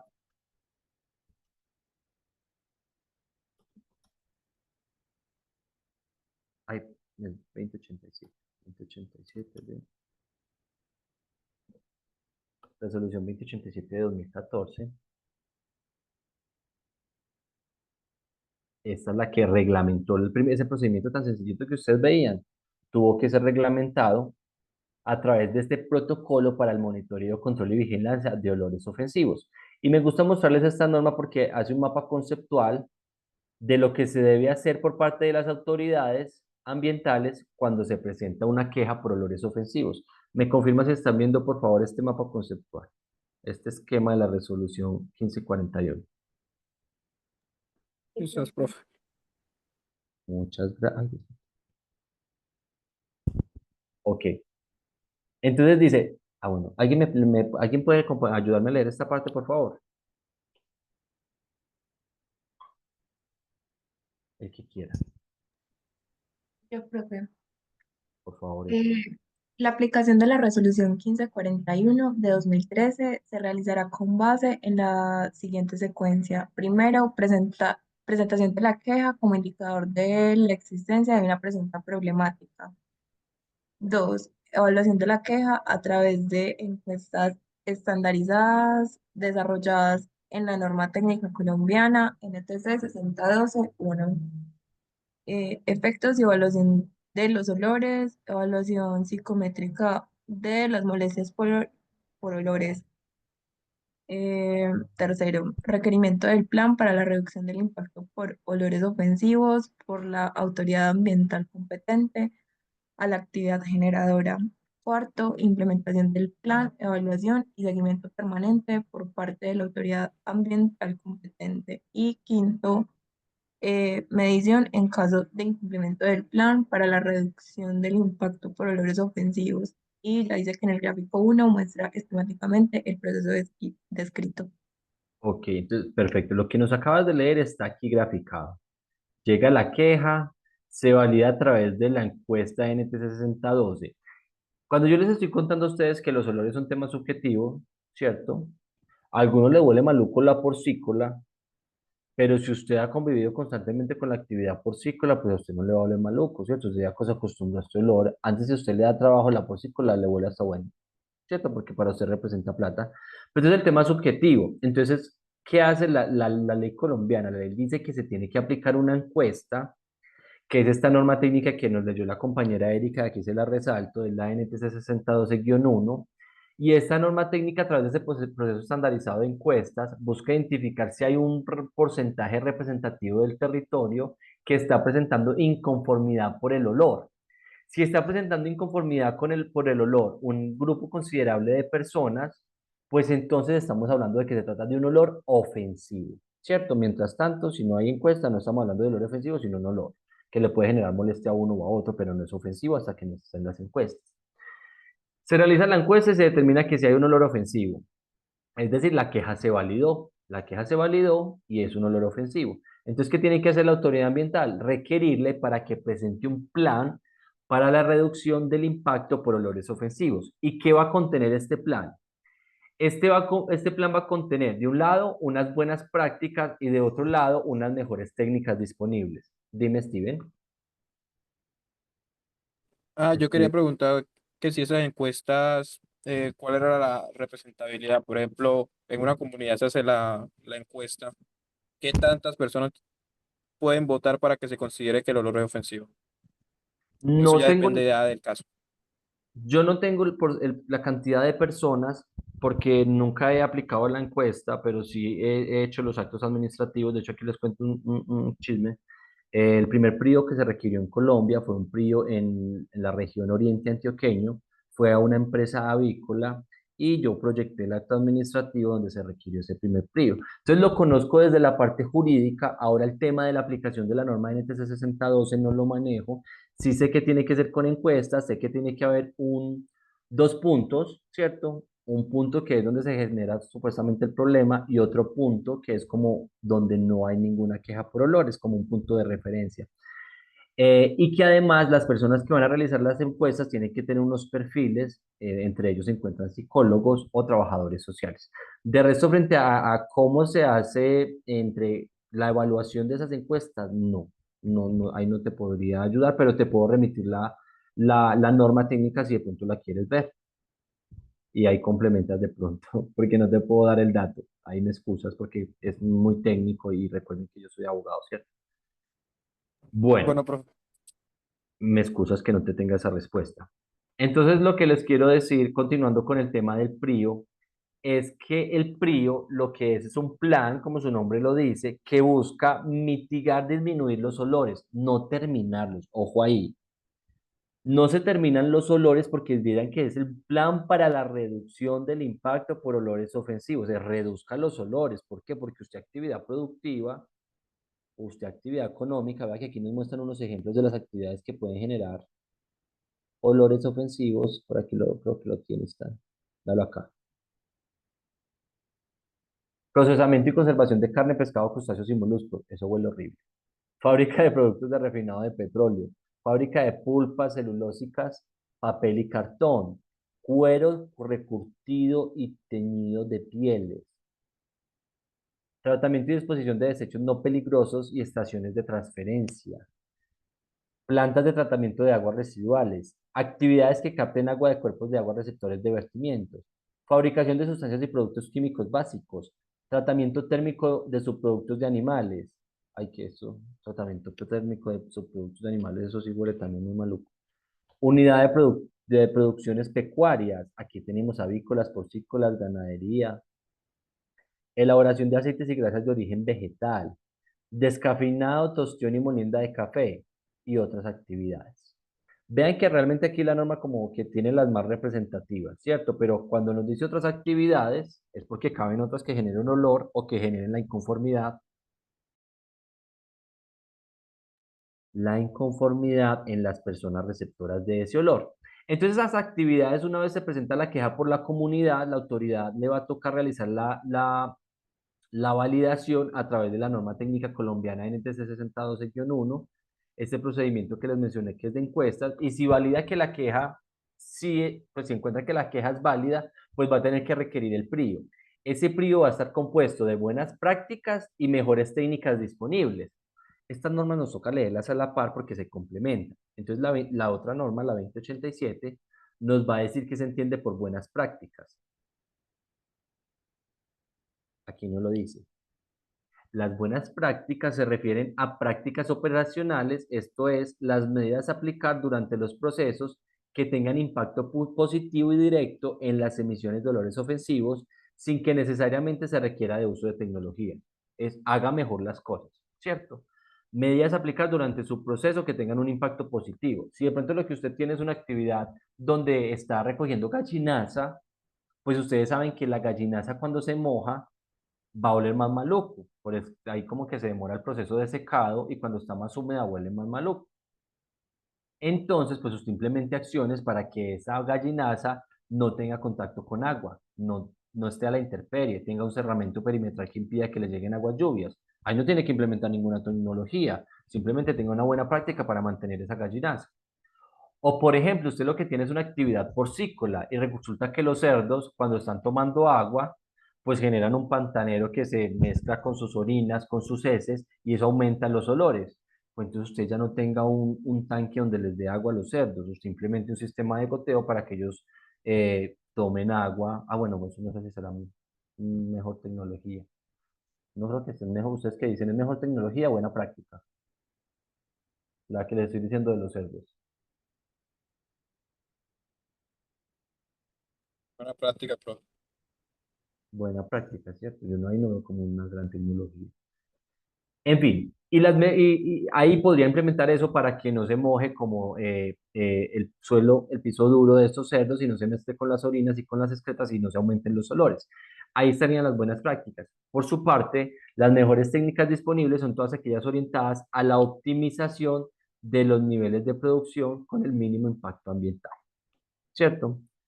Y las mejores técnicas disponibles, pues como por lógica ustedes mirarán de que cuál es la mejor técnica para realizar un producto o un proceso, y esa se supone que es la que me va a generar menos olores, ¿cierto? Usted hace un análisis. Les doy un ejemplo, piensen ustedes en una avícola, les hablo de estas porque son como las que más veo en olores ofensivos. Piensen ustedes en una avícola que lo que tiene son galpones tradicionales, que son esos galpones que ustedes normalmente ven, que son en el suelo con un poco de acerrín, donde están todas las aves ahí a nivel suelo, y tienen sus comederos ahí también a nivel suelo, y resulta que eso va generando que se acumule más y más y más material, y no se hace un adecuado proceso de recolección de ese material, pues porque al fin y al cabo es un galpón tradicional. Pero resulta que ahora las mejores técnicas permiten que hayan unos galpones más tecnificados, donde son a través de jaulas que están como edificadas unas encima de otras, y en la parte inferior de cada jaula tienen unas bandas que van recogiendo constantemente las excretas de los animales. Entonces no se acumulan. Y como las están recogiendo constantemente, pues entonces se las lleva más rápido. Y no está ese foco ahí tan, tan pues creciendo a la par de que las gallinas van generando sus excretas. Lo mismo, el tema de los olores con las excretas de los animales se aumenta cada vez de que la excreta está más húmeda. Eso técnicamente no sé por qué sucede, creo que ustedes de pronto tienen una mejor explicación que yo desde lo jurídico, pero resulta que hay procesos productivos que cuando esos animales generan las excretas, de una los disparan con vientos, o sí, como que lo soplan para que no esté tan húmedo. Y cuando ya los almacenan, les generan insuflado de aire a través de unas tuberías que conducen aire para que se seque más rápido. No recuerdo bien qué pasa con la humedad y se los dejo detalladas a ustedes que son los técnicos, pero desde lo jurídico en eso consisten las buenas prácticas y las mejores técnicas disponibles. Entonces, volviendo a este procedimiento, entonces la actividad tiene que presentar una propuesta para que se disminuyan esos olores a través de buenas prácticas o mejores técnicas disponibles, para lo cual tendrá de un plazo de 2 años para las primeras y de 5 años para las segundas. La autoridad ambiental las evalúa y si encuentra que esas medidas que usted propone son buenas, pues se las va a coger y le va a aprobar el PRIO. Y usted va a tener un tiempo, si usted es la actividad productiva, va a tener un tiempo de 5 años o 2 años para implementarlas. Una vez implementadas, se tendrán que mantener esas buenas prácticas y esas mejores técnicas disponibles por toda la vida útil del proyecto, obra o actividad a la que se le requirió el PRIO. Desde luego, ese PRIO no tiene que ser estático para toda la vida, sino que puede ser objeto de modificación. Ahí es cuando la norma nos dice que si hay un cambio en el proceso productivo desarrollado por la actividad que tenga incidencia en la generación de olores, pues tiene que tramitar la modificación. ¿Para qué? Pues para que se aborden esos otros escenarios. O cuando se presenta una nueva queja y ya se implementó el PRIO, pues se tendrá que tramitar una modificación del mismo, pues porque definitivamente no está sirviendo y las personas siguen presentando inconformidad. Hasta ahí llegamos con el tema del recurso aire, vimos el tema de emisiones atmosféricas y el de aprobación y evaluación de planes de reducción del impacto por olores ofensivos. No sé si tengan alguna pregunta hasta acá. No, profe. Ok, bueno, entonces si no hay preguntas, bueno, en esta media hora que resta, vamos a aprovechar para hacer unas exposiciones de los que faltan. Por favor, me levantan la mano los que quieren presentar el día de hoy, tienen el tema preparado frente al régimen sancionatorio.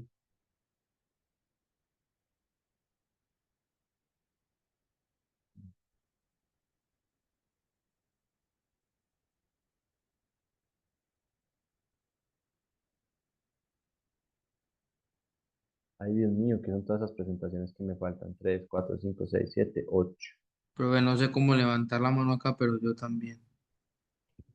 9 con Nicolás Igual entonces. yo. Ay, Dios, no, entonces no, bajen la mano porque son muchos, ya no, ya, ya no nos da. Voy a llamar más bien a la lista de los que ya tenía aquí en el listado. Bueno, creí que tenía el listado, no tengo el listado abierto. Por favor, los que no me alcancen a presentar hoy nos va a tocar dejarla para la próxima clase. La idea es que sigamos como aprovechando también la clase para avanzar y no solo quedarme con las presentaciones, pero son necesarias estas presentaciones porque son otro método de aprendizaje que a mí me gusta mucho y a partir de ahí a ustedes se les generan más inquietudes y ya van a entender un poco más los procedimientos, ¿cierto? Entonces, Ariana está, ¿cierto? Sí, profe. Y tú levantaste la mano. Sí, profe, ya levanté la mano. Ok, entonces puedes empezar a partir de este momento. Trata por favor de ser breve y nos vas a contar cuál fue el caso que encontraste sobre el régimen sancionatorio.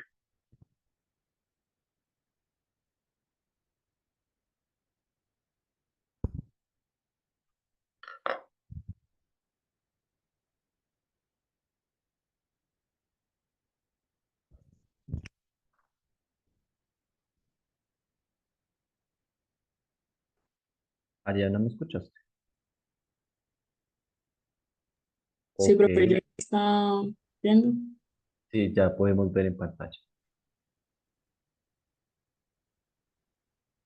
Bueno, yo les voy a presentar sobre la resolución 04118 de 2024, que es un caso sancionatorio en el cual es una de las últimas etapas, en el cual se titula que por medio de la cual se resuelve un procedimiento administrativo sancionatorio de carácter ambiental y adoptan otras determinaciones. En este caso, la autoridad ambiental que se puso a disposición fue Cornare, donde se hubo por medio de una acta única de control de tráfico ilegal de fauna y flora, en el cual fue incautado 4 individuos de fauna silvestre nativa, consistente a pericos cascabelitos, también llamados pericos anteojos, los cuales fueron incautados por miembros de la Policía Nacional en el municipio de Granada, Antioquia, por un ciudadano quien se encontraba en la posición de la fauna silvestre nativa, sin contar con sus respectivos permisos y autorizaciones que amparaban su tenencia o expedidos por la autoridad ambiental competente. Al inicio del procedimiento se impuso una medida de decomiso preventivo de los 4 pericos de anteojos, el cual la autoridad ambiental se basó en el artículo de la ley de 1333 del 21 de julio del 2009, modificada por la ley 2387 de 2024, que establece que se considera la infracción en materia ambiental toda acción u omisión que constituya violación de las normas contenidas en el Código de Recursos Naturales, además del decreto de ley 2811 de 1974 en la ley 99 de 1993.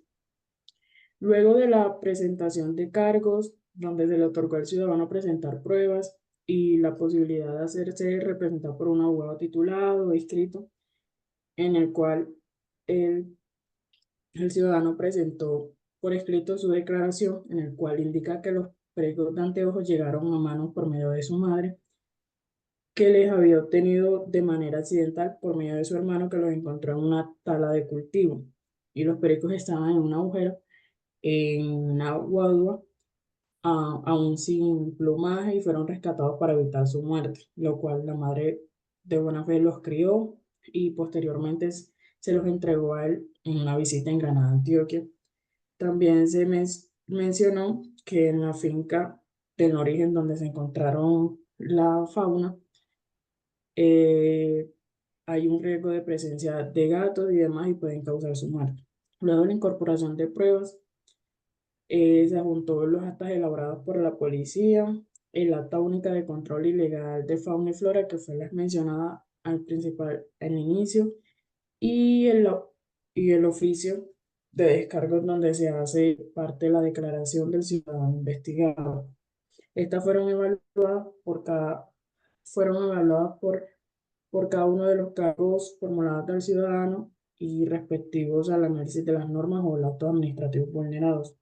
La autoridad ambiental concluyó que a pesar del buen acto de, lo, de los animales en intención de preservarlos, el implicado nunca informó ni solicitó ninguna autorización por su tenencia, lo cual constituye una infracción ambiental y se determinó que no se consideraban causales eximentes de responsabilidad como fuerza mayor, causa fortuito o hecho de un tercero. Ariana, hazme un favor. De pronto, sin leer, como cuéntanos así la historia, como para que sea más amena de lo que pasó. Bueno, ya entendimos que se decomisaron unos loros, o por lo menos yo entendí que decomisaron unos loros la policía y que ellos presentaron una defensa. Pero como para que no me sigas leyendo, por favor, cuéntanos en tus palabras, expónos en tus palabras, por favor. Entonces, siguiendo como después de la sanción, después de tener todos estos descargos y las pruebas, se puso como la isometría de sanción, cuál fue la ley, y se determinó por medio de la ley de 1930, de 1333 del 2019, que fue modificada por la ley 2387 del 2024, en el cual la autoridad ambiental pudo un decomiso definitivo para las especies, en el cual las especies fueron puestas a disposición de la Autoridad Ambiental Cornare, el cual fueron 4, y una de estas 3 fallecieron por una desnutrición o por condición alimenticia y en cambios en el sistema digestivo de cada uno de estos. Luego de esta evaluación y una determinación se le declaró resuelve, en el cual se, en el cual se declaró culpable al ciudadano por la infracción a la normativa ambiental. Luego pues se impuso también se declaró ahí en el resuelve del artículo el decomiso definitivo de los 4 anteojos de las 4 especies, el levantamiento del decomiso preventivo que se hizo al inicio del procedimiento y la liberación del individuo que quedó vivo hasta su completa rehabilitación.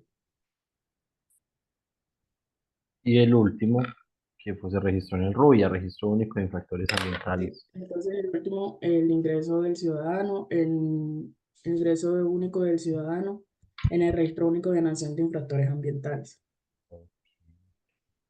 Y en este caso, la relación que tiene con mi carrera, que es ingeniería bioquímica, no es una relación, por decirlo así, directa o vista, o se pueda ver a simple vista, se pueden ver como en uno de estos como un desarrollo de kits diagnósticos usando técnicas bioquímicas en el cual se han desarrollado kits como para identificar especies a partir de restos biológicos como las plumas, sangre y facilitando la labor de las autoridades en la detención del tráfico ilegal por medio de estos análisis científicos, como por ejemplo el decomiso de productos animales en un aeropuerto, que se pueden analizar las muestras y confirmar si pertenecen a especies protegidas o en vía de extinción, facilitando la aplicación de sanciones legales. También está en el apoyo y rescate de rehabilitación, que al analizar estas pruebas bioquímicas de animales rescatados, se pueden detectar enfermedades, determinar el estado de salud y la necesidad nutricional de cada uno y el mejoramiento de la eficiencia de los centros de atención y rehabilitación de la fauna silvestre. Ok, Ayana, muchas gracias. Yo tengo una pregunta. Tú mencionaste que en la parte final se resolvió levantar la medida preventiva de decomiso, ¿cierto? Sí. ¿Y nos puedes explicar por qué? ¿Por qué se levantó esa medida preventiva si de pronto lo recuerdas? Porque ya se había puesto, pues ya después de los estudios que se presentaron en la declaración de pruebas y cómo fue al inicio todo el recorrido de las pruebas, la evaluación de las pruebas por la identidad, se impuso otro decomiso, que fue el decomiso definitivo de cada uno. Perfecto, o sea, anteriormente era preventivo porque no se tenía toda la certeza de si se podían quitar esos animales definitivamente. Eso fue una medida preventiva, pero luego, como tú bien lo dices, resolvieron el sancionatorio, evaluaron las pruebas y dijeron, no, usted definitivamente no puede tener esos animales, levantó el decomiso preventivo y le impongo un decomiso definitivo, le quito del todo los animales, ¿cierto? Ok. Ariana, muchísimas gracias. ¿Alguien tiene alguna pregunta para la compañera Ariana?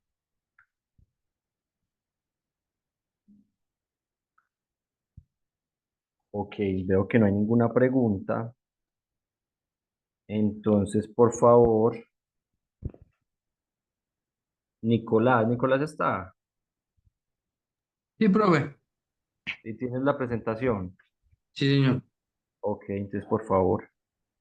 Mientras Nicolás nos va presentando ahí, ustedes pueden ver que este tema de los procedimientos sancionatorios, ustedes ya me han hablado de vertimientos, de captación ilegal, y ahorita Ariana nos está hablando de individuos también de la fauna, en este caso estos loros. Entonces vean que todos los recursos naturales, cuando son intervenidos sin ningún amparo, sin ninguna autorización o son lesionados, entonces pueden ser objeto de un procedimiento sancionatorio ambiental, como bien lo estamos viendo en estos casos que ustedes están presentando. Ok, Nicolás, cuando quieras, por favor.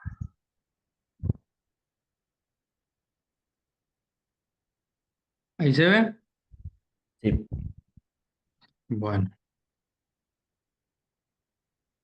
bueno, pues hoy vengo a exponerles pues el proceso sancionatorio, que es pues la actividad que teníamos pendiente. Bueno, ¿de qué trata el documento que encontré? Bueno, el SENA, que es el Centro para el Desarrollo Agroecológico y Agroindustrial, es decir, el CEDAGRO, pues fue sancionado por la Corporación Autónoma Regional del Atlántico, el CRA, ya que pues presentaba incumplimiento de ciertas obligaciones que se establecieron en la resolución 978 del 2018 que le otorgó una concesión de aguas subterráneas para uso agroindustrial, es decir, pues riego de zonas verdes. Bueno, el Sedagro que se encuentra ubicado en Sabana Larga Atlántico, pues como lo dije, recibe una concesión de aguas subterráneas mediante dicha resolución, la cual pues le otorgaba el uso de riego de zonas verdes como actividad agroindustrial. Pero ¿qué pasó? Bueno, el problema radica es que el SENA pues no presentó pues ciertos análisis, los cuales eran, por ejemplo, la calidad del agua, donde estos debían presentar ciertos parámetros como el índice de pH, el oxígeno disuelto, entre otros. Y pues estos análisis nunca los presentó. Aparte, no pues mostró los registros mensuales del caudal que pues se impuso en dicho decreto, que era 51,84 metros cúbicos por día. No presentó ningún tipo de plan de acción como para ajustar los niveles de cloruros disueltos en agua. eh, ¿Y qué pasa? Pues sin todos esos datos de calidad, pues no se garantiza que el agua que fue usada para dicho riego fuera pues segura para los suelos o para los cultivos, lo que podía pues ser nocivo. Y pues también una posible contaminación de los suelos. Bueno, bueno, aquí también tenemos todos los incumplimientos. Entonces, ¿cuáles fueron pues las normas que se determinaron que fueron violadas?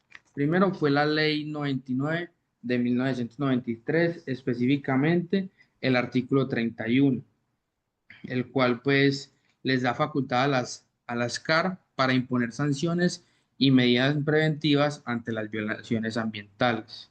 La segunda fue la Ley 1333 del 2009, específicamente el artículo pues 5. Esto define que la infracción ambiental, como cualquier acción u omisión que viole las normas ambientales. Esto nos dice, pues, sabemos que en la demanda nos decía que hubo omisión de muchos documentos y muchas pruebas de calidad. Entonces, a esto hace referencia. En cuanto a la Constitución, pues en el artículo 80, este artículo, pues, qué pena, este artículo obliga al Estado a proteger el agua y a planificar su uso racional. Y finalmente, como les dije, que es lo que se le está acusando de no cumplimiento de la resolución de 979 del 2018, que pues fue acordado tres cosas: presentar los análisis del agua, los consumos mensuales y las pruebas de bombeo. Bueno, profe, esto fue así como resumido. Ok, y cuál fue la decisión entonces con esa investigación sancionatoria? ¿Qué determinó la autoridad ambiental frente al SENA? Pues yo después sí leí otro poco más y pues esto fue muy reciente. Esto fue pues el año pasado, en agosto del 2024. Entonces, fue como quien dice el inicio formal de este procedimiento. Y pues aproximadamente ya desde ese momento hasta ahora, pues en investigación. Y pues hasta el momento, como es no es la resolución final, como que todavía está en investigación, o sea, no ha terminado el, El el caso, proceso. el Ok. proceso. Y entonces te pregunto, me imagino que entonces lo que tú revisaste fue el acto de apertura que se llama auto de inicio, ¿cierto? O resolución de inicio. En Sí, ese señor. acto administrativo, que aquí les aclaro, no es una demanda, sino que es un acto administrativo que emite una entidad pública que tiene competencia sancionatoria, en ese acto administrativo, ¿qué se ordenó? Porque cuando se inicia la investigación sancionatoria se emiten algunas órdenes en la mayoría de los casos, como que se dice vaya a una visita, evalúe esta información o mándeme información como para complementar los hechos. ¿Recuerdas que se ordenó en este caso contra el SENA? Bueno, pues si no estoy mal, creo que pues obviamente ya no cuentan con ellos, pues se paró pues como quien dice esta labor que ellos como que tenían, que era el riego de las zonas. Aparte pues eh, Pero como práctica de pruebas, porque es que recuerden que cuando estábamos hablando, o bueno, no recuerden porque eso no se los he explicado todavía. Cuando hablamos de un procedimiento sancionatorio ambiental, estamos hablando como una especie de proceso judicial, pero es en sede administrativa, es decir, una entidad pública es la que sanciona e investiga. Entonces, en el proceso investigativo hay varias etapas. Tú me estás hablando de la primera etapa de ese proceso investigativo que se llama autoinicio.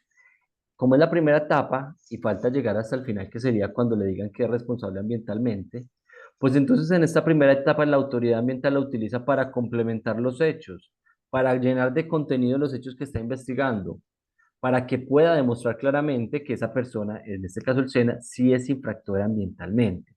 Entonces ordenan ese primer acto, en la mayoría de los casos, le reitero, no en todos, ordena que se practiquen unas pruebas. ¿Qué pruebas se ordenaron practicar en tu caso del SENA? Si es que se ordenaron o no hay ninguna o no recuerda.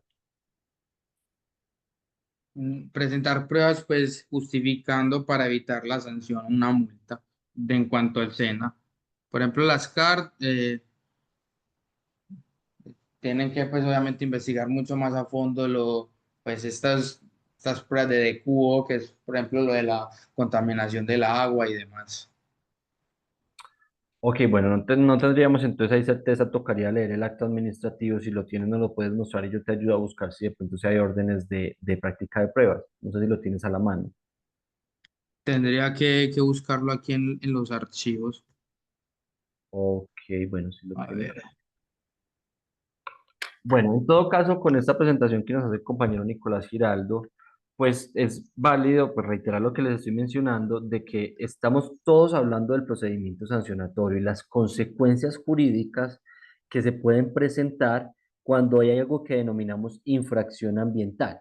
Yo quiero que en este momento se saquen todos de la cabeza hablar de delitos, hablar de contravenciones. No, en este escenario que vamos a empezar a estudiar, vamos a hablar de infracciones ambientales. Otra cosa que les quiero explicar es que cuando se comete un atentado o un incumplimiento de normas ambientales, se pueden generar diferentes procesos. Unos procesos que son judiciales, que son donde están los jueces de la República y la Fiscalía acusando. Otros procesos que son policivos, donde están las inspecciones de policía y que son estas las que investigan y generan una sanción por conductas que vulneran la convivencia ciudadana, ¿cierto? Y por último, estaríamos hablando de la sede administrativa, que es donde están las autoridades ambientales. Cuando yo les hablo a ustedes de autoridades ambientales, que están en la Ley 99 de 1993, estoy hablando desde la sede administrativa. Cuando alguien le solicita un permiso ambiental, está en sede administrativa. Cuando se sanciona ambientalmente a alguien por parte de una corporación autónoma, como las que ustedes están mencionando, Corpocesar, creo que me mencionaron el miércoles, están en sede administrativa. No estamos hablando de delitos, no estamos hablando de contravenciones, estamos hablando de infracciones ambientales, ¿cierto? Como para que tengan esa precisión. Bueno, creo que no me da para que generen otra presentación, Nicolás. Creo que entonces no tenemos la resolución para mirarla. Sí, sí, aquí ya la encontré y lo que estaba esperando que terminara de Entonces, hablar, profe. por favor, muéstrame el título, yo miro de qué se trata. por el cual se da inicio, si es un acto de apertura, como bien lo dijiste, y en la parte final donde dice resuelve, al final, casi la penúltima hoja, básicamente.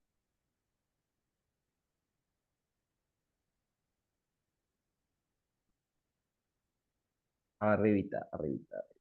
Ahí sí, sube un poquito más hasta el artículo primero, iniciar, el segundo, baja por el segundo, notificar, tercero, acoger como prueba, ahí, acoger como prueba dentro de esta actuación administrativa el informe técnico 835 de 2023 expedido por la Subdirección de Gestión Ambiental. Ahí hay una prueba, entonces esa fue la prueba que se ordenó, incorporar dentro de ese proceso un informe técnico. Y baja un poquito, yo miro si de pronto hay más pruebas. Comunicar, publicar, tener como interesado a cualquier persona. No, solamente se decretó una prueba que fue incorporar un documento técnico de una dependencia de la misma autoridad ambiental. Ok, Nicolás, díganme, muchísimas gracias por tu presentación. Compañeros, ¿alguien tiene alguna pregunta para Nicolás? No, profe. Ok, entonces les deseo una buena noche. Muchísimas gracias por estar en esta clase y que les vaya muy bien a todos. Feliz fin de semana. Igualmente, Muchas profe. gracias. Gracias. Gracias, profe. Un gusto, hasta luego. Hasta luego.